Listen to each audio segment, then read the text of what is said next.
పూర్తి వివరాలు చూసే ముందు మా ఛానల్ ని సబ్స్క్రైబ్ చేయడం మర్చిపోకండి. శ్రీ గురుభ్యో నమః. శ్రీ మహాసరస్వత్యై నమః. ఓం నమః శివాయ.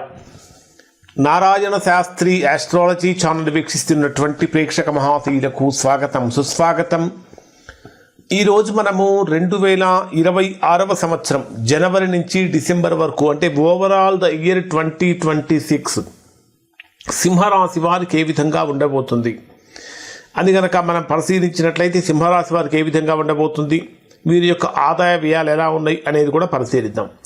జనరల్గా ఆదాయ వ్యయాలు అనేటటువంటివి మనం ప్రామాణికంగా తీసుకోకూడదు. కారణం ఏమిటంటే ఉగాది ఏ సంవత్సరం అంటే ఏ రోజునైతే ప్రారంభమవుతుందో ఆ వారం ఆధారంగా ఆదాయ వ్యయాలు ఆధారపడి ఉంటాయి. కాబట్టి వాటిని మనం ప్రామాణికంగా తీసుకోకూడదు. ఒకవేళ తక్కువగా ఉంటే నిరాశ చెందవద్దు, ఎక్కువగా ఉంటే మరీ ఆనందపడను కూడా వద్దు. కానీ మన శ్రమ అనేది మనకు చాలా అవసరం. మన కష్టమే మనకు ఫలితాన్ని ఇస్తుంది.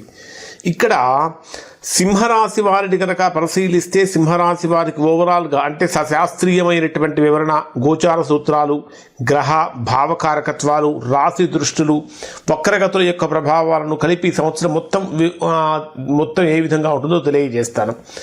ఎలా ఉంటుందంటే సింహరాశి వారికి ఫస్ట్ ఆదాయాన్ని వ్యయాన్ని కనుక మనం పరిశీలించినట్లయితే సింహరాశి వారికి ఈ సంవత్సరం ఆదాయం 5, వ్యయము 5, రాజపూజ్యం 7, అవమానం కూడా 7. అంటే ఆదాయ వ్యయాలు రాజపూజ్య అవమానాలు రెండు సరిసమానంగా ఉన్నాయి. 2026 సంవత్సరంలో ఉన్న గ్రహస్థితులను కనుక మనం పరిశీలించినట్లయితే ప్రధానమైన గ్రహస్థితి ఏమిటంటే గురుడు సింహరాశి వారికి 11వ స్థానంలో అంటే మనకి ఈ జనవరి 1వ తేదీ నుంచి జూన్ 1వ తేదీ వరకు గురుడు మిథున రాశిలో అంటే లాభస్థానంలో సంచరిస్తాడు. జూన్ 2వ తేదీ నుంచి తర్వాత కర్కాటక రాశిలో ప్రవేశిస్తాడు. అంటే జూన్ 1వ తేదీ రాత్రికి ప్రవేశిస్తాడు. అక్టోబర్ 31న మరలా సింహరాశిలో ప్రవేశించి వక్రగతిలో ఈ సంవత్సరం అంతా కూడా ఇక్కడ మీకు సింహరాశిలోనే ఉంటాడు. అయితే 8వ స్థానంలో శని యొక్క సంచారం జరుగుతున్నది. రాహుకేతు గ్రహాల యొక్క ప్రభావాన్ని కనుక పరిశీలిస్తే డిసెంబర్ 5వ తేదీ వరకు రాహువు కుంభరాశిలోను, కేతువు మీ జన్మరాశిలోనూ ఉంటారు. డిసెంబర్ 5వ తేదీ నుంచి రాహువు మీ రాశికి 6వ స్థానమైన మకర రాశిలోను, మీ రాశికి 12వ స్థానమైనటువంటి కర్కాటకంలో కేతువు ప్రవేశిస్తాడు. ఇది ఓవరాల్గా ఉండేటటువంటి గ్రహస్థితి. మరి ఈ 2026వ సంవత్సరం సింహరాశి వారికి బయటి విజయాల కన్నా కూడా అంతర్గత పునర్నిర్మాణం అనే థీమ్తో నడుస్తుంది. జాగ్రత్తగా వినండి, ప్రతి పాయింట్ కూడా బయటి విజయాల కన్నా కూడా అంతర్గత పునర్నిర్మాణం అనేటటువంటి థీమ్తో నడుస్తుంది. సంవత్సరం ఆరంభం నుంచే కేతువు సింహరాశిలో ఉండటం వల్ల అహంకారం తగ్గి లోతైన ఆలోచన, స్వీయ పరిశీలన చేయాలి. నేను నిజంగా ఏ దిశలో వెళ్తున్నాను అనే ప్రశ్నలకి మీకు మీరే సమాధానం చెప్పుకోవాలి అనే ప్రశ్నలు బలంగా వస్తాయి. ఇదే సమయంలో రాహు కుంభరాశిలో సంచరించేటటువంటి సమయంలో అంటే 7వ స్థానంలో సంచరించేటటువంటి సమయంలో ఎలా ఉంటుందంటే ఇతరులపై ఆధారపడేటటువంటి పరిస్థితులు, భాగస్వామ్య ఒప్పందాలు లేదా ప్రజా సంబంధాలు కొన్ని కీలకమైనటువంటి మార్పులు తీసుకొస్తాయి అని చెప్పాలి. మీరు ఒంటరిగా నిర్ణయాలు తీసుకోవటం కన్నా కూడా ఇతరులు అంటే మీకు వెల్ విషర్స్, శ్రేయోభిలాషులు ఎవరైతే ఉంటారో, బంధువులు, మిత్రులు, స్నేహితులు, వెల్ విషర్స్ ఎవరైతే ఉంటారో వారి యొక్క సూచనలు, సలహాలు తీసుకోవటం చాలా మంచిది. ఇంకా మార్కెట్ స్పందన, కుటుంబ సభ్యుల మాటలు ఇవి ఎక్కువగా మిమ్మల్ని ప్రభావితం చేస్తాయి అని చెప్పాలి. మరి 8వ స్థానంలో శని సంచరిస్తూ ఉన్నాడు. ఈ 8వ స్థానంలో శని మొత్తము కూడా ఈ సంవత్సరం అంతా 8వ స్థానంలో సంచరిస్తాడు. ఈ సంవత్సరం అంతా 8వ స్థానంలో సంచరించడం వలన జీవితం సాఫీగా కాకుండా లోతైన మార్పుల ద్వారా ముందుకు నడుస్తూ ఉంటుంది. ఇది సాధారణ సుఖ సంతోషాల సంవత్సరం కాదు. ఎందుకంటే ఆదాయ వ్యయాలు మనం పరిశీలించాము, కానీ ఆదాయ వ్యయాలను ప్రామాణికంగా తీసుకోకూడదని చెప్పుకున్నాము.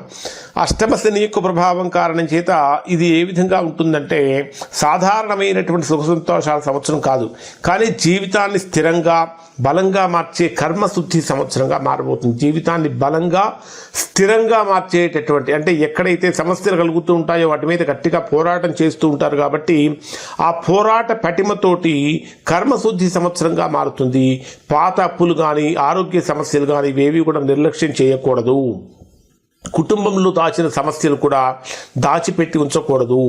ఇంకా చెప్పాలంటే మానసిక భయాలు అంటే కుటుంబంలో దాచిపెట్టిన సమస్యలు కానీ, అప్పులు కానీ, ఆరోగ్య సమస్యలు కానీ ఇవన్నీ కూడా బయటికి వచ్చి వాటికి పరిష్కారం దిశగా అడుగులు పడుతూ ఉంటాయి అని చెప్పాలి. సంవత్సరం చివరికి మీరు మానసికంగా, ఆర్థికంగా పరిపక్వంగా మారే అవకాశం ఏర్పడుతూ ఉంటుంది. ఈ సంవత్సరం అంతా కూడా అత్యంత కీలకమైనటువంటి గ్రహం ఏది అంటే గురుడు.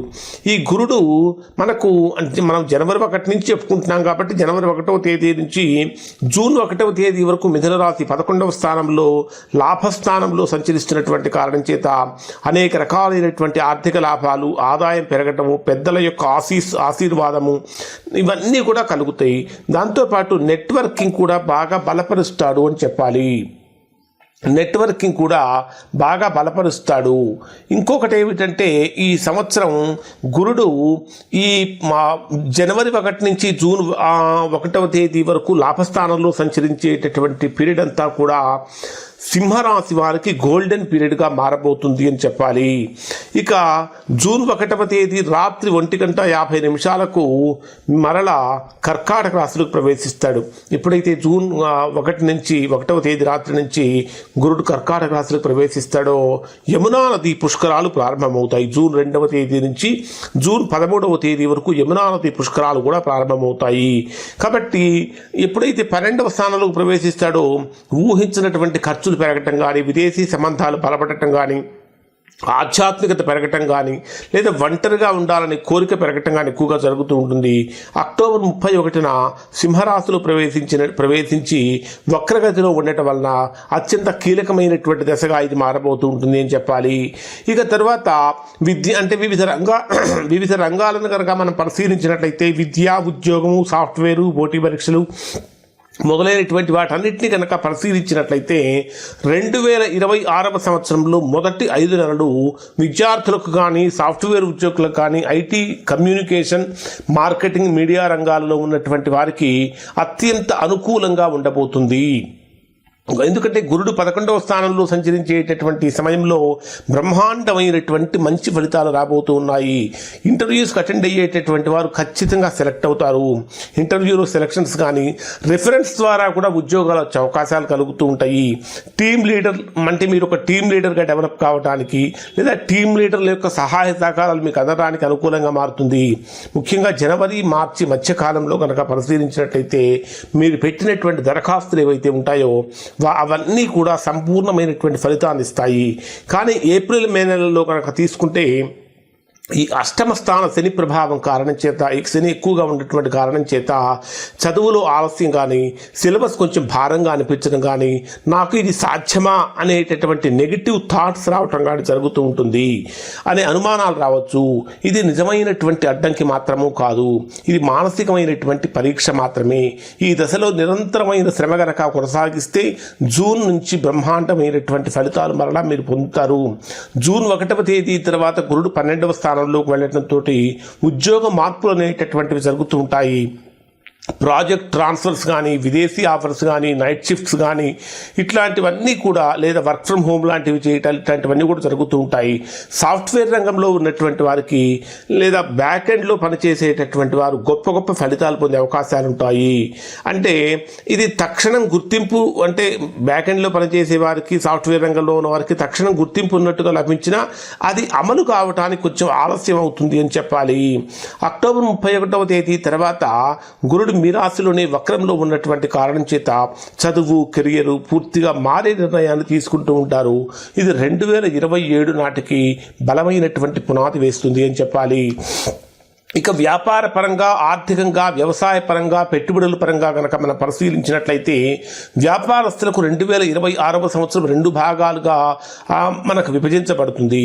జనవరి నుంచి జూన్ వరకు ఉన్నటువంటి మధ్యకాలం లాభాలు, క్లయింట్స్ విస్తరణ, ఇవన్నీ కూడా క్లయింట్స్ విస్తరణ, కొత్త ఒప్పందాలకు అనుకూలం, అంటే కొత్త అగ్రిమెంట్స్ చేసుకోవడానికి అనుకూలంగా మారుతుంది.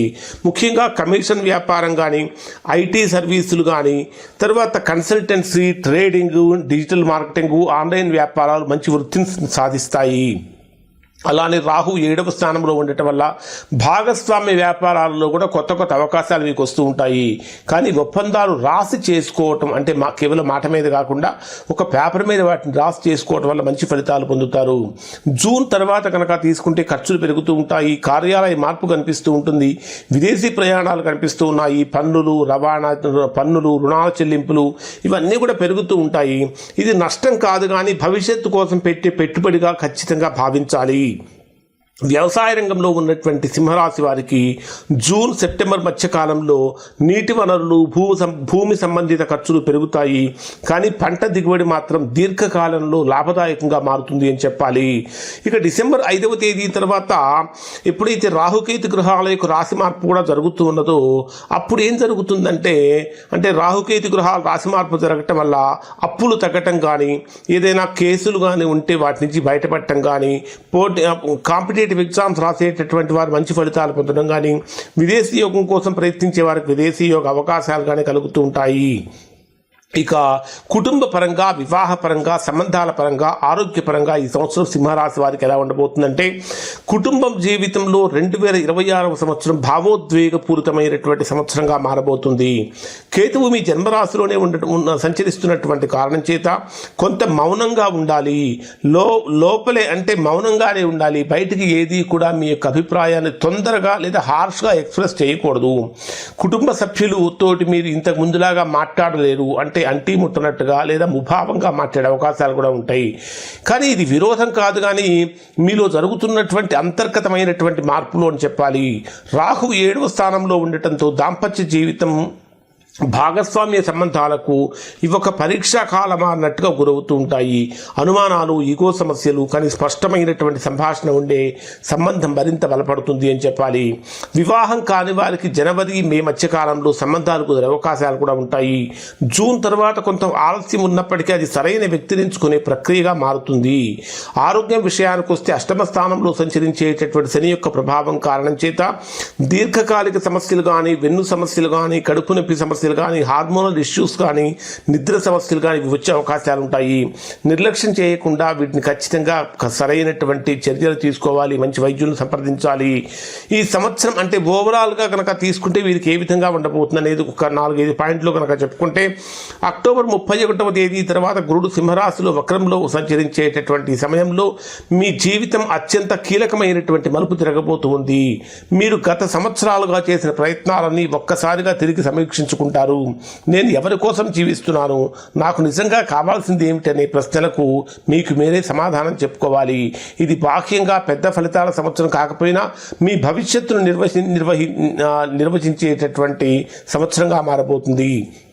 ఓవరాల్గా కనుక పరిశీలించినట్లయితే మానసికంగా బలంగా, ఆర్థికంగా క్రమబద్ధంగా, సంబంధాలలో పరిపక్వంగా మారుతారు. ఈ మార్పు బయటికి పెద్దగా కనిపించకపోయినప్పటికీ మీ జీవితం లోపల పూర్తిగా మారిపోతుంది అని చెప్పాలి. ఇవి సింహరాశి వారికి సంబంధించినటువంటి ఫలితాలు. శుభం.